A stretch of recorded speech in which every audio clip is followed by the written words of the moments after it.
100 വർഷങ്ങൾക്ക് മുമ്പ് കേരള നവോത്ഥാന ചരിത്രത്തിലെ ഐതിഹാസികേടായ വൈക്കം സത്യാഗ്രഹം നടന്നത്. ആ വൈക്കം സത്യാഗ്രഹത്തിൻ്റെ ശതാബ്ദിയാണ്.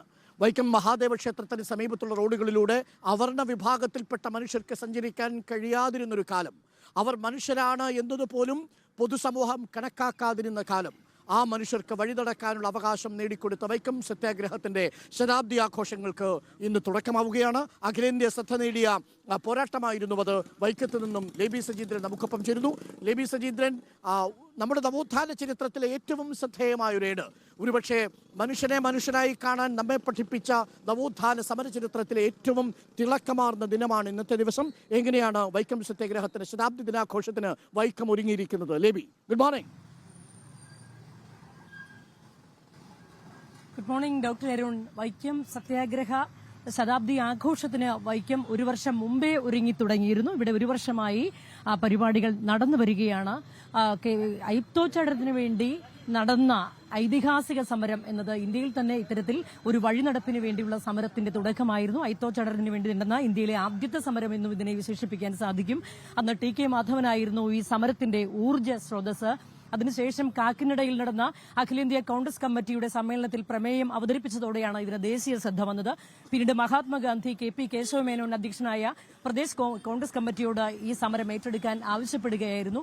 അരുൺ, ഈ ദിവസത്തിന്റെ പ്രത്യേകത, ഈ ദിവസമായിരുന്നു 100 വർഷങ്ങൾക്ക് മുമ്പ് കുഞ്ഞാപ്പി, ബാഹുലേയൻ, ഗോവിന്ദ പണിക്കർ എന്നീ 3 പേർ ഇതിനു ചുറ്റുമുള്ള 4 ഗോപുരത്തിന് ചുറ്റും ഉള്ള വഴികളിലൂടെ നടക്കാൻ സാധിക്കുമായിരുന്നില്ല. അതിനു ചുറ്റും തീണ്ടൽ പലക വെച്ചിട്ടുണ്ടായിരുന്നു. ആ തീണ്ടൽ പലകയ്ക്കുള്ളിലേക്ക് സവർണർക്ക് മാത്രമേ പ്രവേശനം ഉണ്ടായിരുന്നുള്ളൂ. ആ തീണ്ടൽ പലക മുറിച്ചു കിടന്ന ഈ 3 പേർ ചരിത്രം മാറ്റിക്കൊണ്ട് ഈ റോഡിലേക്ക് പ്രവേശിച്ച ദിവസമാണ് ഇന്ന്. ഈ 3 പേരെയും അറസ്റ്റ് ചെയ്ത് തുറങ്കലിലടച്ചു. അതിനുശേഷം പിന്നീട് രക്തം ചിന്തിയ ദിവസങ്ങളായിരുന്നു പിന്നീടുള്ള 603 ദിവസവും.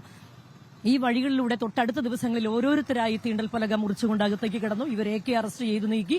പിന്നീട് ചിറ്റേടത്ത് ശങ്കുപിള്ള ആയിരുന്നു ആദ്യ രക്തസാക്ഷി. അതിനുശേഷം എത്രയോ പേരുടെ രക്തം ചിന്തിയ വഴികളാണിത്. പിന്നീട് ആമചാടി തേവന്റെയും അതുപോലെ തന്നെ രാമൻ ഇളയതിന്റെയും ഒക്കെ കണ്ണിൽ ചുണ്ണാമ്പെഴുതി എത്ര പേരുടെ കാഴ്ച നഷ്ടപ്പെട്ടു, എത്ര പേരുടെ രക്തം ചിന്തിയ വഴികളാണിത്. അതിനുശേഷമാണ് ഈ ഐതിഹാസിക സമരത്തിന് പരിസമാപ്തിയാകുന്നത്. ഇങ്ങോട്ട് മഹാത്മാഗാന്ധി നേരിട്ടെത്തി നേതൃത്വം വഹിച്ച സമരം എന്ന് വിശേഷിപ്പിക്കാൻ സാധിക്കും. ശ്രീനാരായണ ഗുരു ഇങ്ങോട്ടെത്തി ആശ്രമം സമരത്തിനായി തുറന്നുകൊടുത്തു. അതിനുശേഷം മന്നത്ത് പത്മനാഭന്റെ നേതൃത്വത്തിൽ സവർണ ജാഥ നടത്തി. E.V. രാമസ്വാമി നായ്ക്കർ ഉൾപ്പെടെയുള്ളവർ തമിഴ്നാട്ടിൽ നിന്നെത്തിയ സമരത്തിന് നേതൃത്വം നൽകി. അങ്ങനെ വളരെ ഐതിഹാസികമായ ഈ സമരത്തിന് സാക്ഷ്യം വഹിച്ച വഴികളാണിത്. ക്ഷേത്രത്തിലേക്ക് പ്രവേശിക്കുന്നത് പോയിട്ട് ഇതിന് പരിസരത്തുകൂടി നടക്കുവാനുള്ള സ്വാതന്ത്ര്യം അവർണരായ ആർക്കും ഉണ്ടായിരുന്നില്ല. ഇതിനുവേണ്ടി ഈ നാടിന്റെ നാനാഭാഗത്ത് നിന്ന് ഇങ്ങോട്ട് സവർണരായ ആളുകൾ പോലും അവർണർക്ക് വേണ്ടി പൊരുതിയ സമരം എന്നും ഇതിനെ വിശേഷിപ്പിക്കാൻ സാധിക്കും. ഏതായാലും വളരെ ഐതിഹാസികമായ ഈ സമരത്തിന് സാക്ഷ്യം വഹിച്ച മണ്ണാണ് വൈക്കത്തിന്റേത്. ഇവിടെ ഒരു വർഷം മുമ്പ് KPCCയുടെ സമര ശതാബ്ദി ആഘോഷ ചടങ്ങുകൾ ആരംഭിച്ചിരുന്നു. സംസ്ഥാന സർക്കാരിന്റെ പരിപാടികൾ നടന്നിരുന്നു. അതുകൊണ്ട് തന്നെ വൈക്കത്തിന്റെ ഈ നഗരവീഥികളെല്ലാം ഒരു വർഷമായി ഇതിന്റെ ഒരു ആഘോഷത്തിന്റെ നിറവിൽ തന്നെയാണ്. ഇന്നിങ്ങോട്ട് KPCCയുടെ സമര പരിപാടി ഉദ്ഘാടനം ചെയ്യാൻ പ്രതിപക്ഷ നേതാവ് എത്തുന്നുണ്ട്. അതുപോലെ തന്നെ സർക്കാരിന്റെ ഔദ്യോഗിക പരിപാടികളൊക്കെ പല ഘട്ടങ്ങളായി നടന്നിട്ടുമുണ്ട്. ഇതിന്റെയൊക്കെ ഓർമ്മ ഇപ്പോഴും അറിയാമല്ലോ അല്ലേ? ഈ തീണ്ടൽ പലകയൊക്കെ വച്ചിരുന്നത് എവിടെയായിരുന്നു?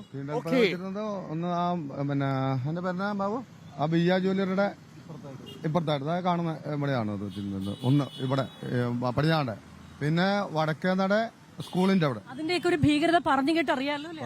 അറിയാം. തീർച്ചയായും ഡോക്ടർ അരുൺ, ഒരുപാട് പേരുടെ രക്തം ചിന്തിയ വഴികൾ, ഒരുപാട് പേരുടെ കഠിനമായ പ്രയത്നത്തിന്റെ ഫലമാണ് ഇന്ന് ഈ ക്ഷേത്രത്തിന് ചുറ്റുമുള്ള വഴികളിലൂടെ നടക്കാൻ സാധിച്ചത്. ഡോക്ടർ അരുൺ, ഞാനും വൈക്കംകാരിയാണ്. എന്റെയും പൂർവികർ ഇതിന്റെയൊക്കെ തിക്തഫലം അനുഭവിച്ചിട്ടുണ്ടാവും തീർച്ചയായും. അതുകൊണ്ട് തന്നെ വൈക്കം സത്യാഗ്രഹം എന്നുള്ളത് വൈയക്തികമായി എന്നെ കൂടെ ബാധിക്കുന്ന സംഭവം തന്നെയാണ് ഡോക്ടർ അരുൺ.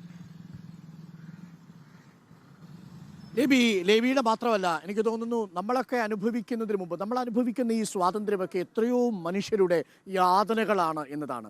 ഇന്നിപ്പോൾ ആ ഇണ്ടംതുരുത്തി മനയുണ്ടല്ലോ, അന്ന് ഈ വൈക്കം സത്യാഗ്രഹത്തിന് കാരണമായ വൈക്കത്തേക്ക് ഈ വഴികളിലൂടെ അവർണർ നടക്കാൻ പാടില്ല എന്ന് തിട്ടൂരം പ്രകടിപ്പിച്ച അല്ലെങ്കിൽ തിട്ടൂരം ഇറക്കിയ മനുഷ്യരൊക്കെ ആ വൈക്കത്തെ ഇണ്ടംതുരുത്തി മനയൊക്കെ പിന്നീട് ക്ഷയിച്ചു പോവുകയും അത് ഒടുവിൽ പാർട്ടിയുടെ ചെത്തുതൊഴിലാളി ആഫീസായി തീരുകയും ചെയ്തു.